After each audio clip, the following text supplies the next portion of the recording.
সম্মানিত সুধীমণ্ডলী, সম্মানিত অতিথিবৃন্দ, আলহামদুলিল্লাহ মাহে রমাদানের আজকের এই পবিত্র দিনে ইফতারের পূর্বে আমাদের খুবই সংক্ষিপ্ত আয়োজন।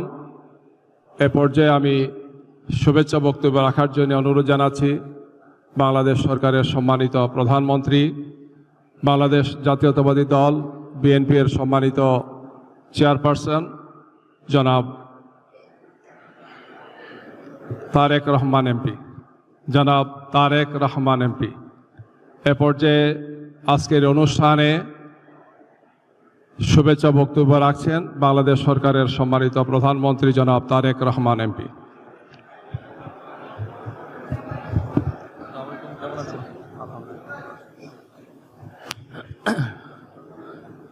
বিসমিল্লাহির রহমানির রহিম। আজকের এই ইফতার মাহফিলের অনুষ্ঠানের সম্মানিত সভাপতি, ইফতার মাহফিলে উপস্থিত সম্মানিত সকল রোজাদারগণ, সকল উপস্থিতিবৃন্দ, আসসালামু আলাইকুম।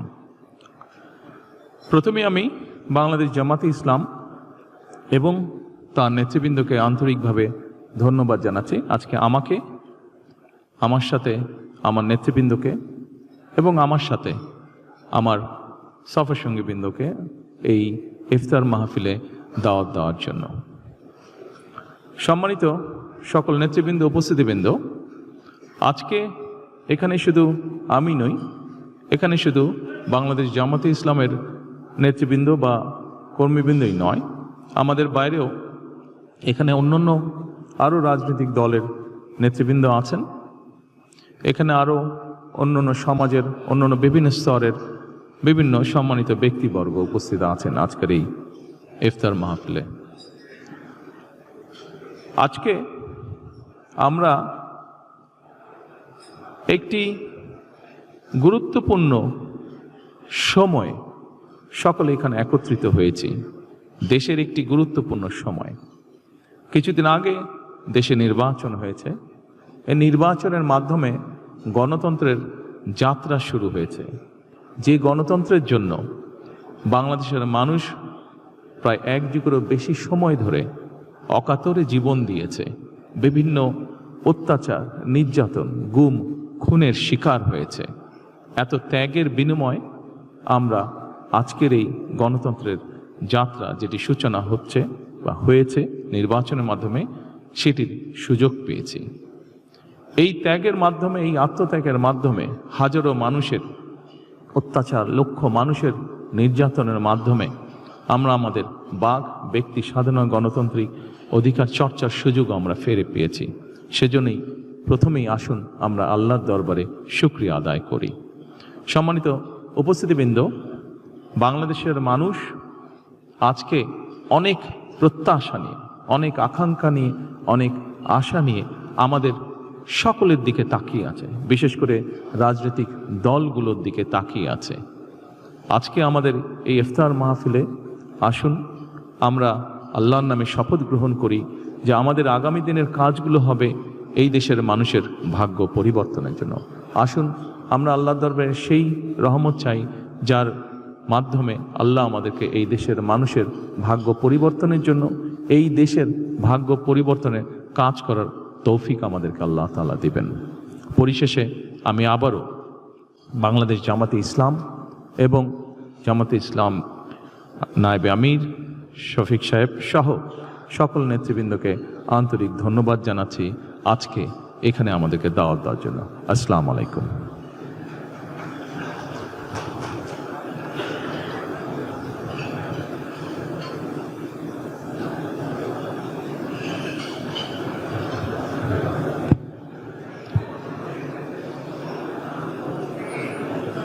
আলহামদুলিল্লাহ, সম্মানিত প্রধানমন্ত্রী, বাংলাদেশ সরকারের সম্মানিত প্রধানমন্ত্রী আজকের এই মাহফিলে শুভেচ্ছা বক্তব্য রেখেছেন। আমরা এ পর্যায়ে অনুষ্ঠানে বাংলাদেশ জামাত ইসলামীর সম্মানিত আমির, বাংলাদেশ জাতীয় সংসদের বিরোধী দলীয় নেতা জনাব ডাক্তার শফিকুর রহমান এমপি, আমি তাকে অনুরোধ জানাচ্ছি আজকের এই আয়োজনে তাকে সভাপতির বক্তব্য এবং মোনাজাত অনুষ্ঠান পরিচালনার জন্য। এ পর্যায়ে মঞ্চে আসছেন জনাব ডাক্তার শফিকুর রহমান এমপি।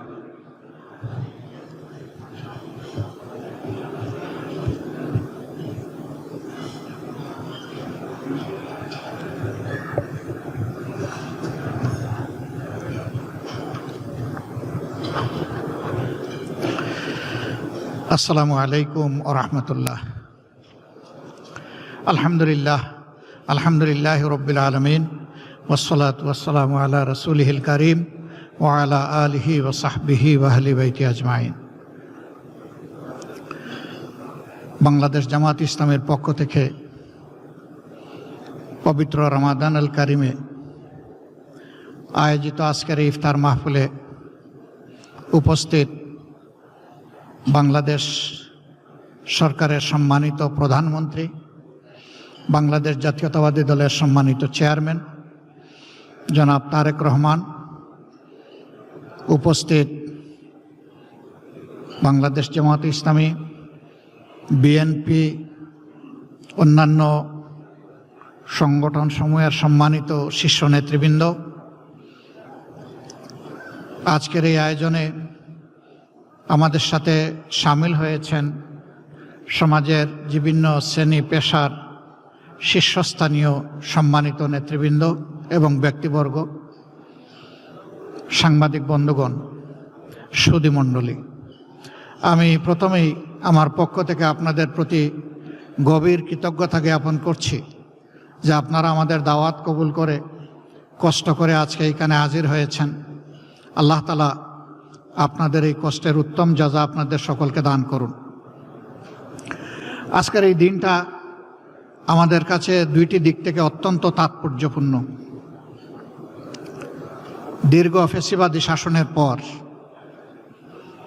২৪ জুলাই যে গণবিপ্লব বাংলাদেশে সংগঠিত হয়েছিল, আমাদের তরুণ যুব সমাজের নেতৃত্বে, যাতে আমরা সকলেই দলমত নির্বিশেষে সামিল হয়েছিলাম, সেই দীর্ঘ প্রতীক্ষার পর এ মাসের 12 তারিখ নির্বাচন অনুষ্ঠিত হয়েছে। এ নির্বাচনের হাত ধরে ইতিমধ্যেই সংসদ গঠিত হয়েছে, সরকার গঠিত হয়েছে। এই সরকার এবং সংসদের কাছে জনগণের বিপুল প্রত্যাশা।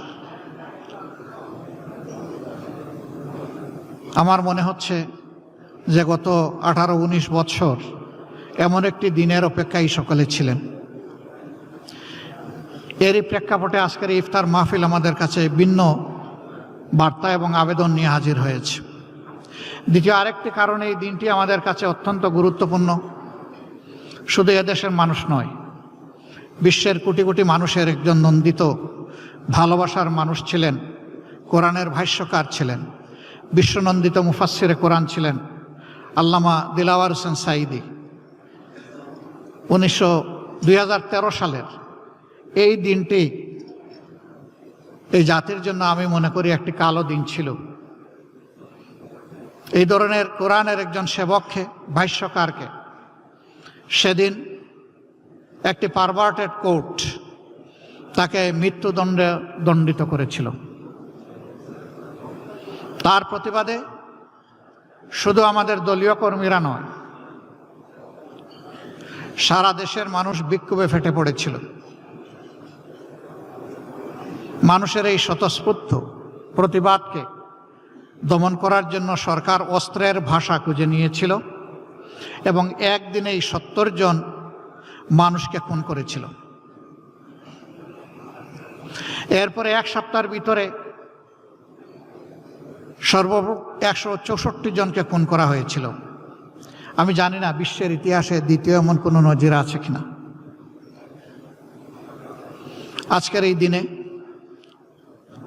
আমি গভীর শ্রদ্ধার সাথে সেই মহান ব্যক্তিত্বকে স্মরণ করছি। মহান মওলায়ে আজিমের দরবারে দোয়া করছি আল্লাহ যেন তার এই গোলামকে মর্যাদাবান শহীদের কাতারে সামিল করে নেন। আমাদের দুঃখ এখানে থেমে যায়নি। এ মানুষগুলোকে খুন করা হলো, তারপরে তাদের আপনজনের বিরুদ্ধেই আবার হত্যা মামলা টুকে দেওয়া হলো। সেই মামলায় অভিযুক্ত লোকেরা বিভিন্নভাবে নাজেহাল হয়েছেন, আবার অনেকের জীবন আদালতের আঙ্গিনা দেখার আগেই শেষ হয়ে গেছে, তাদের জীবন প্রদীপ নিভে গেছে। হাজার হাজার মানুষকে সেদিন গুলি করে আহত এবং পঙ্গু করা হয়েছে। সেই ক্ষত আমাদের মন থেকে খুব সহজে মুছে যাবার নয়। আল্লামা দিলওয়ার হোসেন সাঈদীর মতো করেই আরও বাকি সকলকেই দুইজন সাবেক আমির জনাব অধ্যাপক গোলাম আজম, হজরত মৌলানা মতিউর রহমান নিজামী, আমাদের সাবেক সেক্রেটারি জেনারেল আলী আহসান মোহাম্মদ মুজাহিদ, নির্বাহী পরিষদের সদস্য এবং ইস্টার্ন সেক্রেটারি জেনারেল জনাব কামারুজ্জামান, আব্দুল কাদের মোল্লা, মীর কাশেম আলী, একে একে তাদেরকে দুনিয়া থেকে বিদায় করা হয়েছে। আপনারা জানেন তার সংখ্যা 11। আমরা মহান রবের দরবারে দোয়া করি, আল্লাহ তাআলা তাদের সকলকে মর্যাদাবান শহীদ হিসাবে কবুল করুন। আমরা কৃতজ্ঞ সেদিনকার বিরোধী দলীয় নেত্রী, তিনি বিদেশ সফরে ছিলেন। সিঙ্গাপুর থেকে ফিরে এসে তিনি এই অন্যায়ের হত্যাকাণ্ডের প্রতিবাদ করেছিলেন। আমরা তখন জেলে ছিলাম, আমরা জেল থেকে তা শুনেছি, দেখেছি। তিনি এটাকে গণহত্যা বলে আখ্যায়িত করেছিলেন এবং ফ্যাসিবাদের বিরুদ্ধে মুক্তিকামী মানুষের লড়াই বলে ওইটাকে তিনি অভিনন্দিত করেছিলেন। এই প্রতিবাদের সাথে তিনি একাত্ম হয়ে সারা দেশে 15 তারিখ তিনি হরতাল ঘোষণা করেছিলেন। আমরা তার এই ভূমিকাকে চিরদিন কৃতজ্ঞতা ভরে স্মরণ করব। তিনি আজ দুনিয়ায় নেই। আল্লাহ তাআলার দরবারে দোয়া করি, আল্লাহ তাআলা তার এই বান্দিকে উচ্চ মর্যাদায় একজন জান্নাতি মেহমান হিসাবে রাখুন। আজকে তার সন্তানের উপরে এই দেশ পরিচালনার দায়িত্ব পড়েছে। আমরা গতানুগতিক কোনো বিরোধী দল হিসাবে এই সংসদে ফাংশন করতে চাই না। আমরা চাই এই সংসদ হোক অর্থবহ, জনগণের সমস্ত চাওয়া পাওয়ার কেন্দ্র। সরকারি দল তারাও যেমন দায়িত্বশীল ভূমিকা পালন করবেন, আমরাও বিরোধী দলের অবস্থান থেকে দায়িত্বশীল গঠনমূলক ভূমিকা পালন করতে চাই। অতীতে আমরা বিরোধী দল দেখেছি, নির্বাচন যেমন আমিডামি ছিল, সরকারিও বিরোধী দলও তেমনি আমিডামি ছিল। এই ধরনের কোনো বিরোধী দল কোনো দেশের জন্য ভালো কোনো বার্তা বয়ে আনতে পারে না। সরকারের গৃহীত সকল সঙ্গত পদক্ষেপে আমাদের পূর্ণ সমর্থনও থাকবে, সহযোগিতাও থাকবে। কিন্তু আমাদের বিবেচনায় আমরা যদি দেখি যে সরকার কোনো অসঙ্গত সিদ্ধান্ত কিংবা পদক্ষেপ নিয়েছেন, আমরা প্রথমে দৃষ্টি আকর্ষণ করব, করে সহযোগিতা করব। সরকার আমাদের পরামর্শগুলো গ্রহণ করলে আমরা কৃতজ্ঞ হব, জাতি উপকৃত হবে। সরকার আমাদের পরামর্শ গ্রহণ না করলে বিরোধী দলের যে ভূমিকা সেইটাই আমরা পালন করব। আমরা জাতির অধিকারের পক্ষে দাঁড়াবো এবং জাতিকে আমাদের সাথে সামিল থাকতে বলবো। তবে আমরা এই সদিচ্ছাই রাখতে চাই, এই ধারণাই পোষণ করতে চাই যে এই সরকার সংসদকে আগামীতে এগিয়ে যাওয়ার বাহনে পরিণত করবে। কোনো বাহন কখনো এক চাকায় চলে না, দুটো চাকা মিনিমাম লাগবে। সরকারি দল যদি সামনের চাকা হয়, তাহলে বিরোধী দল হবে পিছনের চাকা। একটাকে বাদ দিয়ে যানবাহন কোনো অবস্থায় আরেকটা একা চলতে পারবে না। আমরা সেই পথ চলায় সমন্বয় চাই এবং পারস্পরিক সম্মানের জায়গাটা চাই। আমরা আমাদের মহান জাতীয় সংসদের একটা সেকেন্ড নষ্ট হোক এইভাবে এটার আমরা প্রত্যাশা করি না। যে জাতীয় সংসদ হবে কারো চরিত্র হননের কেন্দ্রবিন্দু, বরঞ্চ জাতীয় সংসদ হবে দেশের সমস্যার সমাধানের কেন্দ্রবিন্দু। যে সমস্ত ব্ল্যাক ল এখনো আমাদের সংবিধানে রয়ে গেছে, আমরা সম্মিলিতভাবে সেগুলা দূর করার প্রয়াস চালাবো। আর জাতিকে একটা সুস্থ, বিকশিত, সম্মানের জাতি হিসাবে বিশ্বের দরবারে দাঁড় করানোর জন্য যে আইন সংযোজনের প্রয়োজন, আমরা প্রত্যাশা করব যে সরকারি দল এবং বিরোধী দল মিলে সেভাবেই আমরা এগিয়ে যাব। যদি এই রাজনীতিটা আমরা করতে পারি, তাহলে অতীতের রাজনীতির যে হতাশাজনক ধারা এখন পর্যন্ত জাতিকে গ্রাস করে আছে, তার করাল গ্রাস থেকে আশা করি এই জাতি মুক্তি পাবে ইনশাআল্লাহ। আমি আজকের এই মুহূর্তে বড় শ্রদ্ধার সাথে স্মরণ করছি সেই সমস্ত বীরদেরকে যারা 47, 52, 71, 90, 24 এই সময়গুলোতে শুধুই জাতির জন্য লড়াই করে জীবন দিয়ে দুনিয়া থেকে বিদায় নিয়েছেন। আল্লাহ তাদের সকলকেও মর্যাদাবান শহীদ হিসাবে কবুল করুন। বিশেষ শ্রদ্ধার সাথে স্মরণ করছি 24-এ আমরা যখন জেলে ছিলাম, বিভিন্ন দলের নেতৃবৃন্দ মাঝে মাঝে বসতাম, বিভিন্ন আলাপ আলোচনা করতাম। আমরা কল্পনা করি নাই 24 সালের 7 জানুয়ারির নির্বাচনের পর ফ্যাসিবাদ এইভাবেই বিদায় নিবে, পালিয়ে যাবে, এটা আমরা কল্পনাও করি নাই। কিন্তু এই অসাধ্যকে সাধন করেছে আমাদের শার্দুল সন্তানেরা, আমাদের সিংহ শাবকেরা, আমাদের জুলাই যোদ্ধারা। আমি তাদেরকে বিনম্র শ্রদ্ধা জানাই। যারা চলে গেছে, আল্লাহ তাদেরকে মর্যাদাবান শহীদ হিসাবে কবুল করুন। আহত পঙ্গু হয়ে যারা বেঁচে আছে, আল্লাহ তাদের বীরত্ব গাথা নিয়ে বেঁচে থাকার তৌফিক দান করুন। আমরা যেন চিরদিন তাদেরকে সম্মান এবং শ্রদ্ধার সাথে স্মরণ করতে পারি, আল্লাহ তৌফিক দান করুন। সম্মানিত সুধী মণ্ডলী, আজকের এই রমজান আমাদেরকে কি শিক্ষা দিচ্ছে?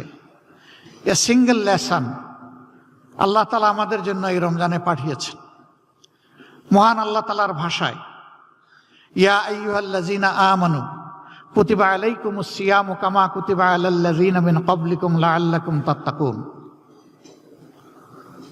ও বিশ্বাসীরা, তোমাদের জন্য এই রমজান অবধারিত করা হয়েছে, উপহার দেওয়া হয়েছে। যেমনটি তোমাদের পূর্বে যারা এসেছিলেন নবী পয়গম্বর এবং তাদের সঙ্গী বিশ্বাসীদের জন্য, তেমনটি তোমাদের জন্য এটা করা হলো। আশা করা যায় তোমরা তোমাদের চিন্তায়, কথায় এবং কাজে তোমাদের প্রভু আল্লাহ তাআলাকে তোমরা ভয় করবে। এই ভয় করার নীতি তোমরা অবলম্বন করে চলবে। যাদের অন্তরে আল্লাহর ভয় থাকে, আমরা বিশ্বাস করি আল্লাহর কসম, তাদের হাতে কখনো মানুষের আমানতের খেয়ানত হতে পারে না। তারা মানুষের আমানতের ব্যাপারে বড়ই সতর্ক সজাগ থাকেন।